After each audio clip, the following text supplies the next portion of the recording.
Welcome back, guys. So hopefully you watched that other video. I'm recording it right after about the 35. So today we're re-gearing. We're going 456s. I chose that because I'm gonna still do a lot of highway driving. I could have gone 513s, 488s, but I had 456s on a white Ram with 35s and it ran amazing. So that's where we're going. I'm going 456s, and that's what we're going with. So brand I went to, we're going with Revolution gear and axle parts. I ordered the whole kit, the master overhaul kit. It comes with a bunch of parts, guys. So because the reason it comes with a bunch of parts, so which one is it? Oh, over here, check this out. Oh, you like my chair? So for the 456s on the Dana 44 HD, because you guys know this one has an aluminum housing, I guess it's the same thing as a JK. I called, I verified. They're like, these are the ones for this one, but they also fit a JK. So they also sent a bunch of other parts on the kit. So the yoke, I'm assuming it changes because of the pattern is different. So it changes. I'm gonna have to put a new yoke. But yeah, guys, time to go. The kit comes hopefully complete. I think I got all my tools right here. I've done gears before, but I've done them twice, but it's been on Mustangs. And it wasn't too bad. I didn't do all the bearings and everything on those. It was just gears, and they ended up good. So hopefully we're gonna do, I got 2 days to do the front and back. So if I'm wearing the same shirt when we're doing the front, that means I'm doing them the same day. So I'm not gonna bore you with showing you step by step. You guys should already know. You're gonna remove your axles. I'll show you, like, remove axles, remove. I'll show you step by step, but not detail. And this is how I do it. Might not be the right way to do it, and it probably isn't, but it's gonna be my way of doing it. So do your own research, guys, on how to do it, your backlash, your pinion depth, all that. It comes with really good instructions on what to start off with. So I'm gonna shoot with that. I've seen videos, a lot of people do it. So I'm gonna do it my own way. Hopefully it works. We're gonna make it work, but stay tuned, guys. So I'm gonna start lifting it up, take tires, pull the axles out, and then I'll bring you guys back up as soon as I take the axles out. All right, guys, quick tip. You guys know you gotta take the 4 bolts back there, normal, hang up your caliper. All this is easy, but a lot of people have slide hammers. I don't have one. What I do, I put the 2 nuts, the rotor backwards, put a couple of, just 2 with some good amount of threads, that way I don't mess them up. And then check this out. Hopefully it comes out. It should come out, because that's how I did it last time. You just yank on it. Welcome back, guys. So hopefully you watched that other video. I'm recording it right after about the 35. So today we're re-gearing. We're going 456s. I chose that because I'm gonna still do a lot of highway driving. I could have gone 513s, 488s, but I had 456s on a white Ram with 35s and it ran amazing. So that's where we're going. I'm going 456s, and that's what we're going with. So brand I went to, we're going with Revolution gear and axle parts. I ordered the whole kit, the master overhaul kit. It comes with a bunch of parts, guys. So because the reason it comes with a bunch of parts, so which one is it? Oh, over here, check this out. Oh, you like my chair? So for the 456s on the Dana 44 HD, because you guys know this one has an aluminum housing, I guess it's the same thing as a JK. I called, I verified. They're like, these are the ones for this one, but they also fit a JK. So they also sent a bunch of other parts on the kit. So the yoke, I'm assuming it changes because of the pattern is different. So it changes. I'm gonna have to put a new yoke. But yeah, guys, time to go. The kit comes hopefully complete. I think I got all my tools right here. I've done gears before, but I've done them twice, but it's been on Mustangs. And it wasn't too bad. I didn't do all the bearings and everything on those. It was just gears, and they ended up good.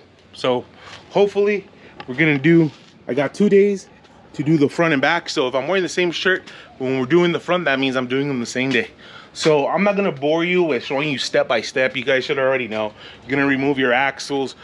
I'll show you, like, remove axles, remove. I'll show you step by step, but not detail. And this is how I do it. Might not be the right way to do it, and it probably isn't, but it's gonna be my way of doing it. So do your own research, guys, on how to do it, your backlash, your pinion depth, all that. It comes with really good instructions on what to start off with.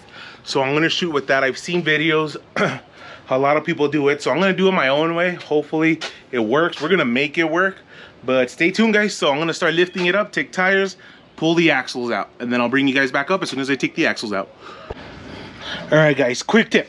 You guys know you gotta take the 4 bolts back there, normal, hang up your caliper. All this is easy, but a lot of people have slide hammers. I don't have one. What I do, I put the 2 nuts, the rotor backwards, put a couple of, just 2 with some good amount of threads, that way I don't mess them up. And then check this out. Hopefully it comes out. It should come out, because that's how I did it last time. You just yank on it.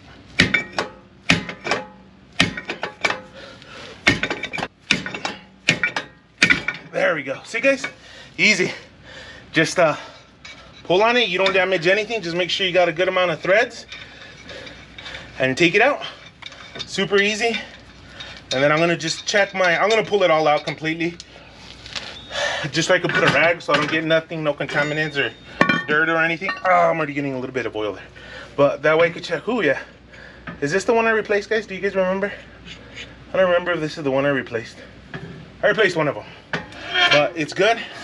Let's pull the axle shaft out. Our splines are good. That means this Dana is holding up to the beatings. Splines are good. Just take that off, guys. Just be careful. You don't gotta take your ABS sensor out, and then just leave that there. Leave it pretty much how you took it off. That way you don't forget, and it'll stay. So repeat the same process on the other side. Easy peasy. All right, guys. After you take your oil out, everything normal. I have this reusable gasket, but it's kind of stuck there, so I'm just gonna leave it there. I did mark my caps, 2 holes there, well, 2 little punches, and then I marked it right here, 2. That one I just did 1, and I did 1, so I shouldn't be able to mess it up. So this one had very little backlash. I'm not gonna lie, like hardly any, like very little backlash, but oh well. Pattern, everything looks good.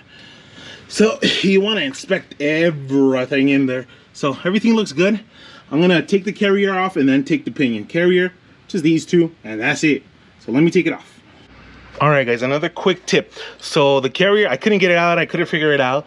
So I put this cap on with a couple of threads, and then I put this pry bar against this bolt, and right here where it doesn't hit anything, and I just whacked it, and boom, pop right out. So that's another great little tip on taking the carrier out. So now it's about to come out. I got to pay attention to these shims. So I'm going to put the camera down, but it's pretty easy, guys. You just take it out, be careful with it. Remember where those shims go. Let me do it. All right, guys. So I got it all out. It was super simple. So what I used, because you know this one's a little pushed in there, I have my air hammer. I hit it right there and it popped right out. Nothing to pry or anything. To take out the bearings, the races inside, I also used the air hammer. I hit it, boom, they popped out. Because I know a lot of people whack them, and that's what I started, but they wouldn't come off, so I just tapped it with the air hammer. This one too, the pinion race. Also, I just got the air hammer, popped it out. Super simple, guys, with the air hammer. And I'm inspecting everything, bearings, everything is good. Of course, we're putting new pinion bearing, new crush sleeve. I'm gonna take this bearing off because honestly, I don't see a shim. Because this one, they sent a bunch of shims, I guess, for all different kits, ones that go up here, all sorts of things. But this one uses a shim that goes in between the bearing and the pinion. But I don't think it has one. I'm gonna take it off just to double check, but I don't see one. But the instructions came with a suggested shim for the pinion depth, so I'm gonna do that. And then for this part, to take this bearing out, you're gonna have to destroy this. This is oil slinger or some shit like that, something like that. But this pinion, this bearing is in great shape, not pitted or anything. So I didn't order this, it didn't come with the kit, so I'm not gonna replace it. Everybody might tell me, oh, you should have done it. I'm not gonna replace it. That bearing looks good, this bearing looks good, and I'm just gonna leave both because I don't want to just replace one and then something happens. So I'm just gonna leave them. I'm sorry, I'm not gonna replace them. I know I should, well, but they're good, they're in excellent shape. and I ran royal purple on this one. It did no noise, so I'm just gonna leave it, guys. I'm just gonna leave it. I'm putting all new pinion bearings, everything except that. Sorry. But now I'm gonna take this off, unless I gotta break it to take this off, which I hope not. But let me take they already cleaned my my carrier. Right now I'm gonna put the races, but I'm gonna take this off. So yeah, guys, let's get to it. It's been super simple, guys. It's been easy, but the hard part, I think, is backlash is pretty easy to adjust with the carrier. The one that sucks to adjust is the pinion depth, because that's when you need to either have a what people call like a setup bearing, where they bore the inside of the bearing so it could slide in and off, and they use the same crush sleeve. But I don't know how that works. Is if you use the same crush sleeve to set it up, I don't understand how when you replace it, I don't know. But I'm just gonna take this off, see if it has one. If not, I'm gonna use what they recommend. And let me get to it, guys, and I'll show you the next step. But this, super simple to take off. Let's get to it. All right, guys, I took the old one off. Super simple. Just took them all off, gave it a whack, and popped right off. On this one, it slides in pretty good, enough to give you thread. So I'm using 2 of the old bolts just to seat it up. So I got it all nice and seated.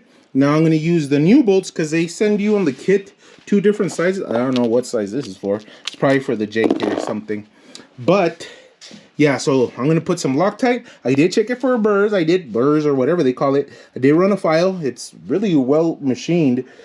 And yeah, guys, everything's going to plan. I cleaned it as much as I could. So now I'm just going to put the new one, put them on, and then torque it. I'm going to put it on the vise to torque. Torque specs, I don't know. Look them up. Well, I do know. I think I know. Well, yeah. So let me put them up, and then once I do that, we'll work on the pinion. Let's go. All right, guys. So I took off because I didn't see a shim, but I took it off. I took off the bearing, cut it off, and we actually did have a shim. It was very small. It goes in there. I thought it was going to be bigger, but that's how small it is. So check this out. On the instructions, it says this one we're supposed to go, hopefully you guys can see it, the Dana 44JK. Same specs. 0.042 is what they suggest to start with. And I measured this one. Checked it out. Hopefully, let me put the camera down. You guys could see. Hopefully you guys could see. Okay. So, of course, mine only goes about there. So, and that's actually what it is, 0.04. I can't see the other number because this one doesn't have it, but I'm assuming it is there. So we're gonna reuse this one. I'm gonna send it with this one. It's in good shape, no issues. It came with new ones, but there's no issue. There's nothing wrong with this one. I think it's that one. Let's open it up just to see, guys, just to see. Hold on, let's open it up. Got a trusty blade so we can measure it. So it's this one. Maybe if it's the same, we'll just use the new one. We're already opening it up. Hold on. I like the way they packaged everything. Yeah. Okay, no, these are thin as shims. It has a bunch of them. Has a bunch of shims. Can't get it with my gloves on.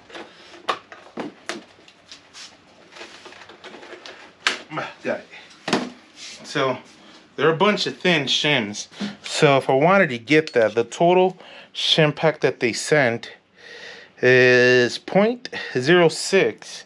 So if I wanted a 0.4, let's take that off. What do we got here? No, 3.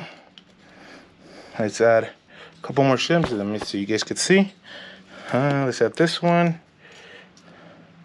Right there, but I can't see the other digit. Maybe I should go get another one. But look, 0.4, but it's multiple shims. I'm just gonna use the original one. It's the same, what they recommend. So in case I get it wrong, then we'll go with these, because then I could take off and put on, but now at least got a starting point. So now we are going to put, this is the old one. I just have it like this so I can remember which way it goes. That goes there. That goes there, perfect. Let me press the new bearing in our new Harbor Freight press. And then this goes like that. I gotta remember the orientation, even though Oh yeah, it can't go in like that, so we're good. All right, guys. Let me go press on our bearing. Whew. All right, guys. So the hardest thing, and advice also, oh man, to get the preload on this thing, man, I use my hand. Check this out. Because I don't have the tool to hold the pinion, so I was just holding it, and I had to go borrow an impact, a 1/2-inch impact, because it is freaking hard to get to the desired. And this one, check this out, had more preload than all the other ones. It was from 22 to 35, so I got it right at 22. But man, that's, to be honest, that's been the hardest. Well, let's see. I'm gonna put the carrier back on and check a pattern, and hopefully we got it on the first try, guys. Even though the backlash isn't hard to adjust, but let's see. Let me go get it done. All right, guys, on our first attempt, we had, the right was at 0.12, the left shim is 0.13, and we had no backlash, nothing. It was tight.